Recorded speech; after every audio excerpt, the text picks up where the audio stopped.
We were a group that started very slowly on a website.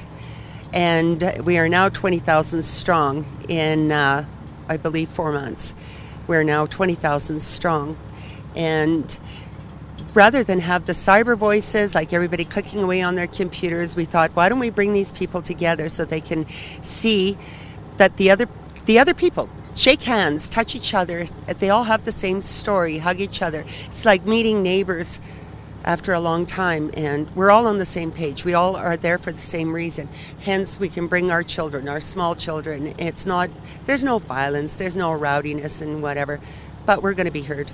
We've never protested, and I knew right away from what I saw in the 1980s when people didn't take action, it should be happening now. We're saying to Albertans, come out, speak, tell your story. You face recession, you face job loss, you face bankruptcy. People are going to come and tell their story that never would speak. I saw it last Sunday at the legislature. 360 people stood there, and they wanted to speak. We had people coming up to tell their story, and these are people that probably wouldn't say hello in a shopping center. And they suddenly realize why we have to now push this government hard, and this is what we're doing.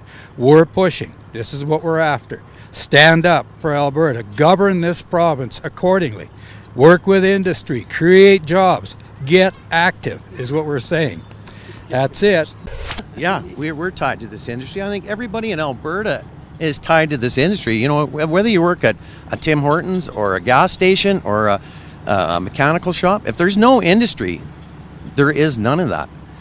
And it's important to our future as Albertans to stand up for Alberta. We need a government that's going to work for us. We pay them to work for us. And if they choose not to work for us, then maybe we need to choose a new government. Our voices will be heard. Obviously, we are making an impact in seeing as some of the little things that they have tried to do to shut us down. And we're pushing the right buttons. What kind of things have NDP supporters? Oh, we've had we have the usual NDP type of comments and whatever, which aren't even worth repeating. But they tried to shut this down, this convoy, by phoning Alberta and Canada Transport to shut us down. But surprise, we're organized and we have all the permits and we are not doing a damn thing wrong. Last Sunday at the rally in Edmonton, we had people come to us as they were coming in. There's 6 of us standing there, and they want to know if it's okay to be there. I said, this is yours. You own this. It's part of your province. Then they want to know if it's okay to protest, and we go, yes, we're permitted. Yes, we can protest. And then when the people gather, facing what they're facing and quietly protesting, not causing any trouble, just quietly protesting, the Alberta government's response next day from Ms. Notley was that Alberta is the embarrassing cousin you don't talk about. Well, they work for us. They're hired by us. They were voted in by us, not all of us, but they got in, and they should respect the people of this province and not make a comment about this province, because my parents, their parents built this province. As Peter Lougheed said, this is Alberta's oil. It is built by Albertans. Whether you're an industry, you're an agriculture, you are part of this province, and everybody that helped build it is your heritage. Don't lose that. Don't give it up for a minute. I would like to see the government start to show some interest in Alberta. In other words, put a budget out. Tell us what's going to happen.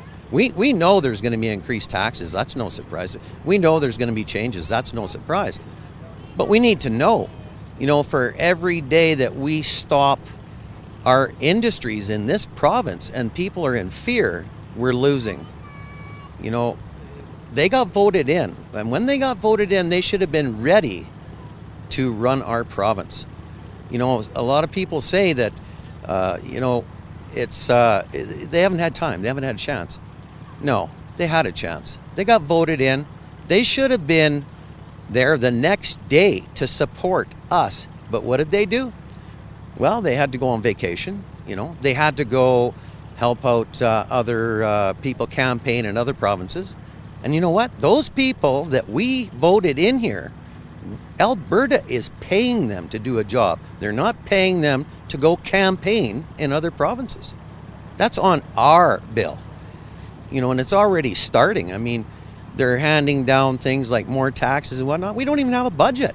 They're borrowing money. We don't have a budget. They're spending money. Where? We need to know. We need a budget, and we need it as soon as possible. We don't want to wait till the election. We want to know now. What do they plan to do with Alberta? Because all Albertans are going to be affected by this. We need to know.